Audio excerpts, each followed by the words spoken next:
AI can't hear from God. I don't care what anyone says. That's where I draw the line.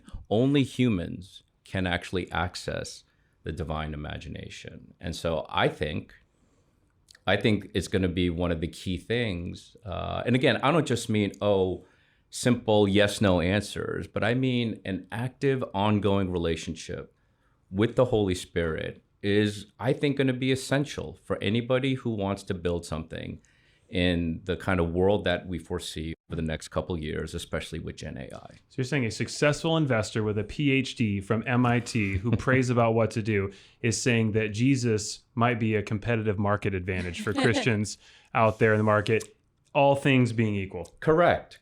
And again, I don't want to sort of reduce this to the prosperity gospel or some, if you pray.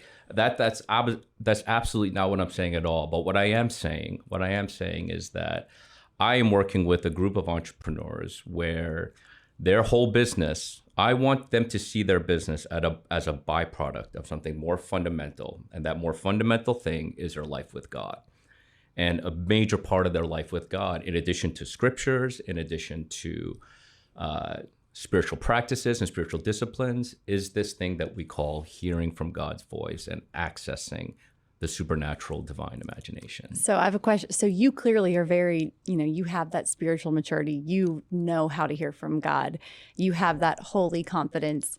And you've, I'm sure, had enough experiences now where you know what's not from the Lord and what is. So what would your advice be to somebody who is hearing this, they want to do that, but they don't know how to hear from God quite yet? What can they do? Yeah, I would say the first thing, and this is where some of the sort of the world that I come from, which is broadly called the charismatic, spirit-filled, Pentecostal world.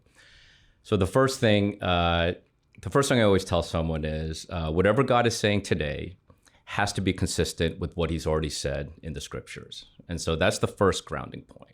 The second thing is I often encourage people to, when God calls you to, when God reveals something to you, he often reveals it also to others that are sort of stakeholders in the decision. So, of course, there are times when he might say something to us and it'll feel completely out of left field and it'll feel completely away from kind of the people that we're close to. But I think in general, especially if you're early in trying to hear from God, I think it's a good idea actually to try to discern with other people and ask them, hey, do you get this sense? I put something before the Lord.